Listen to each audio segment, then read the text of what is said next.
Welcome back, everyone, to On.net. I'm your host, James Montemagnum, and today we're talking about a really cool piece of technology, which is enabling you to bring in all sorts of different 3D content from Unity into your .NET MAUI applications. And no one better to help us out than my good friend, Matthew Robbins, all the way down in Australia, right?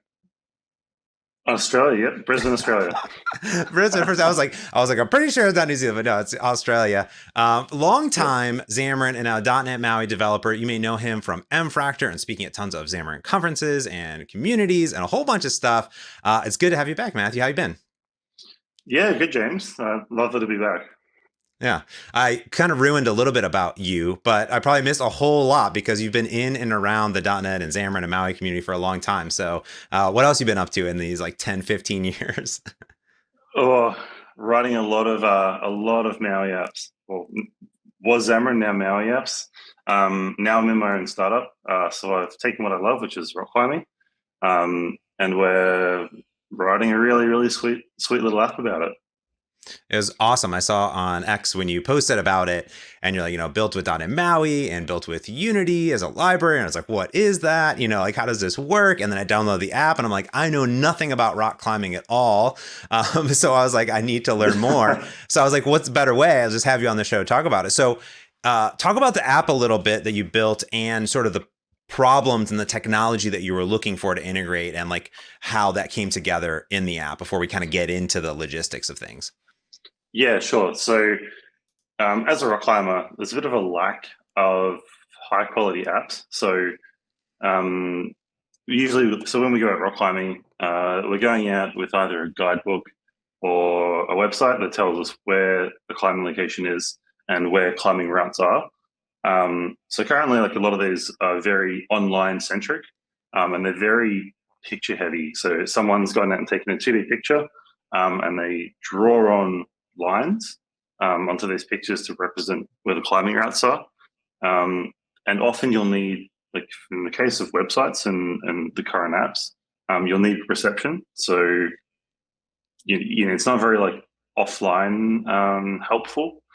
So Redpoint is a big push to solve that problem. So we've built an offline app, but our big shtick. So the thing that we do is we're going out and we're 3D scanning walls, and rather than a 2D picture that's grainy and from a certain perspective kind of hard to read, we're taking these 3D scans of the walls, and we're putting them into an app where people can look at a 3D model of the wall. So I'm just kind of showing at the moment. Yeah. So let me just pull that full screen. So this is a climbing wall in Australia, in the Blue Mountains. And these are all the existing routes on it. So just for comparison, so the current way that it's usually done is these 2D pictures. So these pictures we've taken from our 3D models. Yeah. But usually these would be photos taken by people on location. So yeah, rather than trying to match up a climbing line onto a 2D picture, you can just explore it in a 3D asset. So that's awesome. It's a lot easier to find routes. And I mean, these particular scan, right, you can go in and you can pretty much look at climbing holds, which is pretty outrageous. As a climber, this is very, very exciting to build and like to get out there into the world, because there's nothing quite like it. Yeah, that is really cool to see, because I often view rock climbers from a distance, but me myself, I do not rock climb. But I understand what this is, right? Because I see them do lines and kind of get up. And I imagine, like, even from a safety perspective, this is really important as you're planning a route, just like if you're planning a hike or other adventures, right? These are important lines. So how did you actually get the 100%. 3D? Like, what are these 3D things inside of here? Like, what was the technology sort of ecosystem that made this thing happen, right? Because this is pretty cool. Yeah, so we've got a pipeline for processing scans into 3D models, and then to enable this 3D player, this is a Unity app, or a Unity library, I guess is probably the better way to put it. What we've done is we've taken Unity. So there's a concept of Unity as a library. So it came around a couple of years ago. And Unity, when you build an app, it basically provides support to build it either as a ARR. So for Android, it's their embeddable, like their library framework, and for iOS as a dot framework. And they're just native libraries. So Maui .NET has always had support, as far as I'm aware, where you can generate a binding layer in .NET and have it talk into native libraries. So this is how most of the, like, pretty much all the components work. So how Google Maps work, how, et cetera, et cetera, et cetera. So we kind of figured that if you can generate a native library for Unity app, you should be able to consume it in a Maui app. And that's makes sense, because like this has a lot of infrastructure around the app, right? So like I think a lot of people think of Unity and they think like games, right? But actually Unity is a lot more. So in this instance, I just want to kind of wrap it around it, is like, hey, we have this amazing view that is this 3D that we want to build, and Unity is a great engine for that. And then the rest of the application, so all the forms and the registration and displaying all the data, that's not Unity. That's just straight down at Maui. And then when you clicked on that view, that basically loaded 100%. This Unity as a library, correct? Okay, I just want to make sure we have that right. Yeah. Yeah, 100%. So if I jump back to here and I go backwards, so this app that we're looking at here, this is all .NET MAUI. So the collection view, the tabs, all of the controls. If I come back in and I do a search,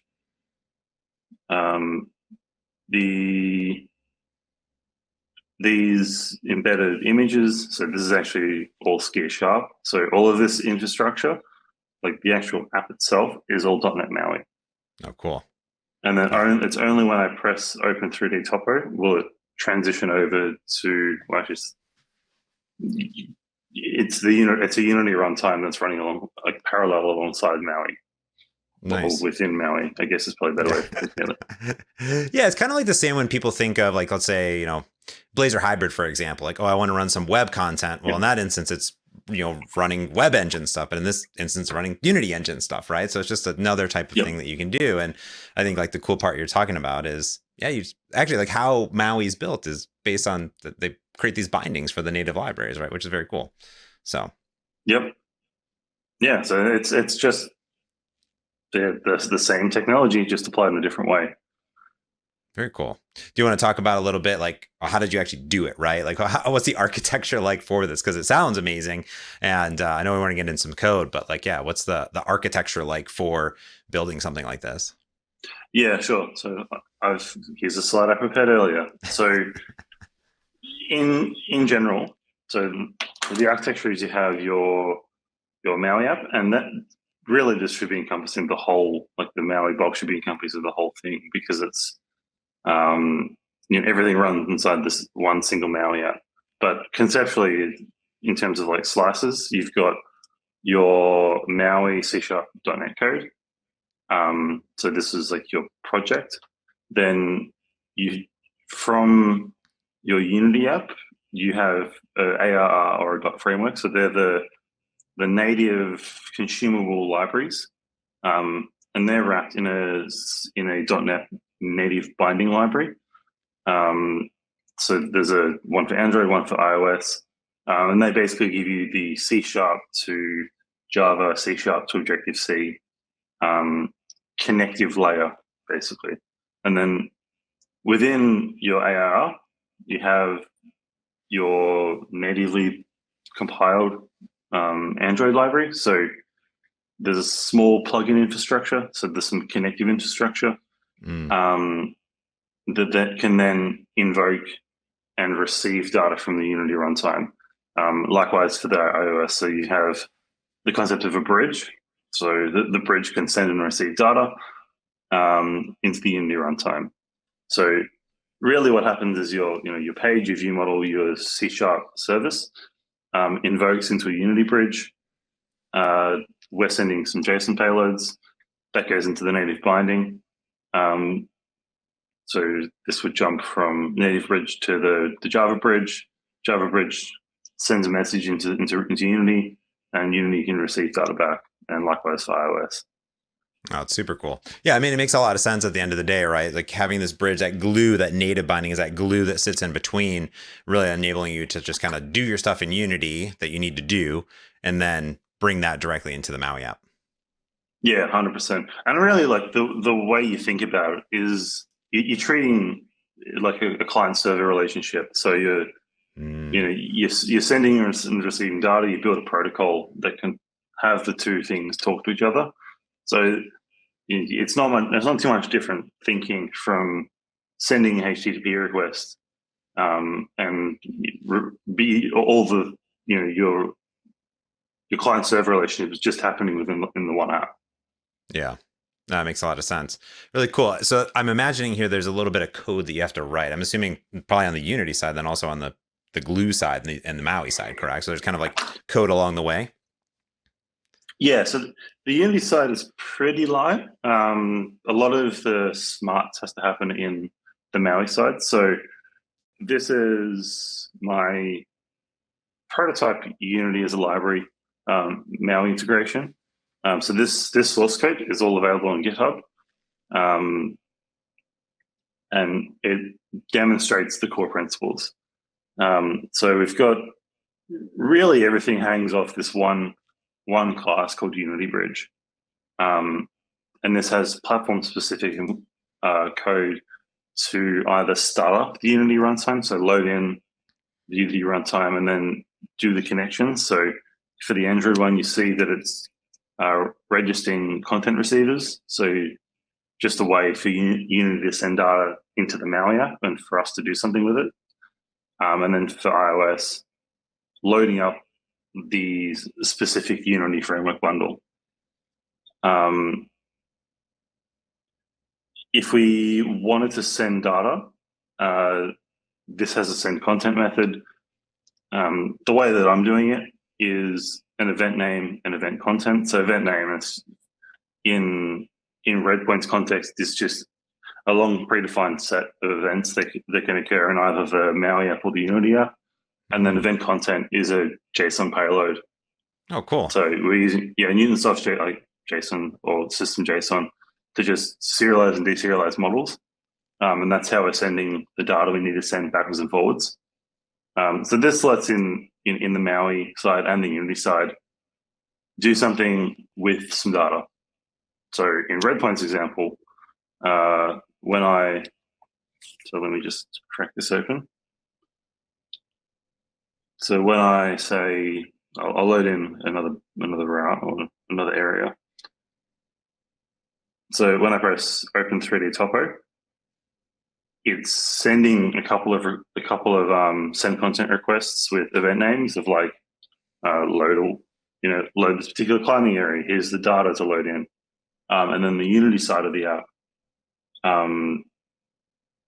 knows how to receive that particular event. It deserializes some content and then does what it needs to do. So obviously, nice. There's a lot more happening in the case of this particular app, but that's the core concept. No, it's cool. It's like you said earlier, it's like that client server relationship, right? So if you really consider, hey, I'm just talking to my backend server and it's going to send some response. And in this case, it happens to be the view, right? That happens to be embedded, which is cool. Yep. That's exactly right. Awesome.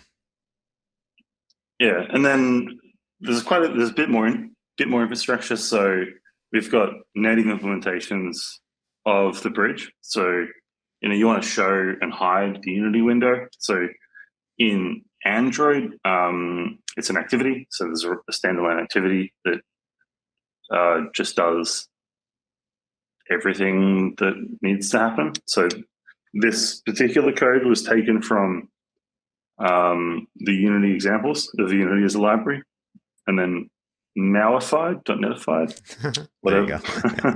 Yeah, new term. So you can just translate the stuff one to one, pretty much. Yeah.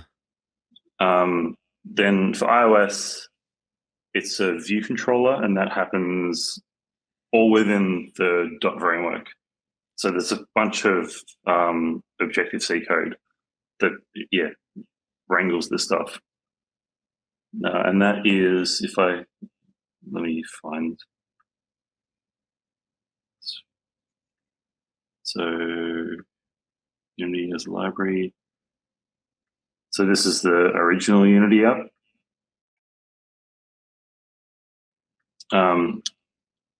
These are the Android and iOS specific plugins in Unity. So the bridge, which is sending and receiving content for Objective-C. And then there's a bunch of other minor code changes that happen in the plugin as well that allow the view control to be presented and hidden. So all of this code is in the Unity as a library MAUI example on my GitHub. We'll show a link of it later.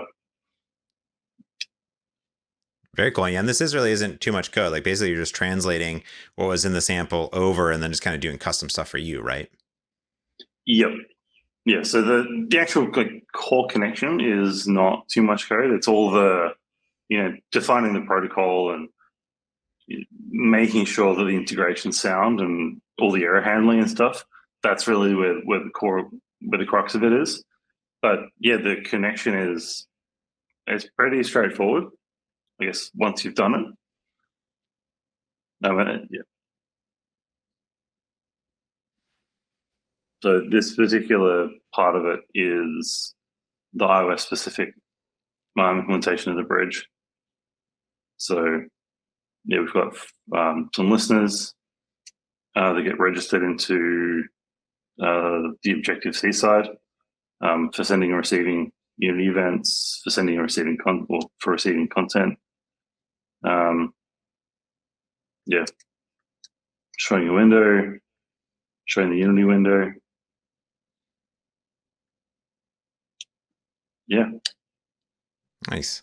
So then once you have these bridges set up, then you said there's kind of this MAUI component that you had to build as well. So like get it into the app. Like, does that show up as a control or like a view? Like, how does it actually show up in the app? So in the app, for iOS, it's a view controller. So you're presenting an entire new view controller. So a modal page, I guess. For Android, it's an activity. So when you launch it, you're really just redirecting into another activity. So using the intent infrastructure that's in place in Android. In terms of the actual connective layer, these two projects, so iOS Bridge and Android Bridge, these are .NET native binding projects. So if I open that up, where is it? So yeah, this is binding project with the target framework, and then a reference to the actual Unity framework. And then likewise with Android. So if I open that up, edit project file. Oh, it's already open. Yeah, same thing. .NET 8 Android. Yeah, and then this is, well, actually, I think it happens automatically, but we just have an embedded release artifact. And .NET in its magic goes and does all the connection. It's pretty incredible, actually. That's cool. Fine. And are those libraries there? Are those the ones that are specifically sort of created in Unity and exported then basically that you just bring into the bridge projects? Yeah. So these are the actual Unity app. So to make it work, you do all the work you need to do in your Unity app. So say you want to add a new 3D model or a new player or some kind of new protocol, you need to go and make all the changes in Unity, run through the build process in Unity, and you get an Android project and an Xia project.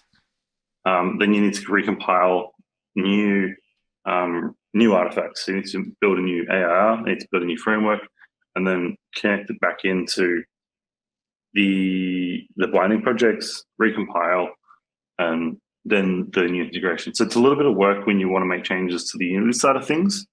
But on the flip side is it's a lot less work than trying to write your own 3D engine. That's true. That's true. Oh, that's really cool. Well, where do you want to go from here? Is there anything, any other parts that you think are cool to show off, or? I think I've kind of shown everything. So, how it works. Some source code and how to make the connection happen. But yeah, I'm pretty happy. I think for us, it was entirely theoretical until it wasn't, and it's really made our startup work. So that's awesome. We're pretty stoked with it. It's awesome to see sort of the glue come together, between just where you started with a lot of people think like what's in the box of .NET MAUI, then adding on stuff. Like you said, I added on SkiaSharp for custom drawing. Oh, okay, we need some 3D stuff. We added in Unity. I think that's the cool part about how this works, right? I think a lot of people forget that sort of glue layer that's available to actually create these bindings. Like, early on, there's this really cool Android library. Like, let me just take it in Android Studio, compile it up. Oh, I got a jar AAR, just bring it in. So it's kind of cool to see that exact same thing with Unity. Like, I don't think we've seen it too much. That's cool. I appreciate you coming and showing it off and showing off the app as well. And I'm excited for you and the journey and the success that you've had so far. So thanks, Matthew, for coming on, showing off. I appreciate it. Thanks, James. It's been a pleasure. Awesome. Well, thanks everyone for tuning in, and we'll put links to everything that Matthew showed, including that reference sample library on his GitHub, and of course, the Redpoint application as well. Thanks for tuning in for this week's On .NET. Of course, if you want to stay up to date with everything we do here on the .NET YouTube, jam on that subscribe button and ring that notification bell. Super appreciate it. So until next time, I'm James, and this has been On .NET.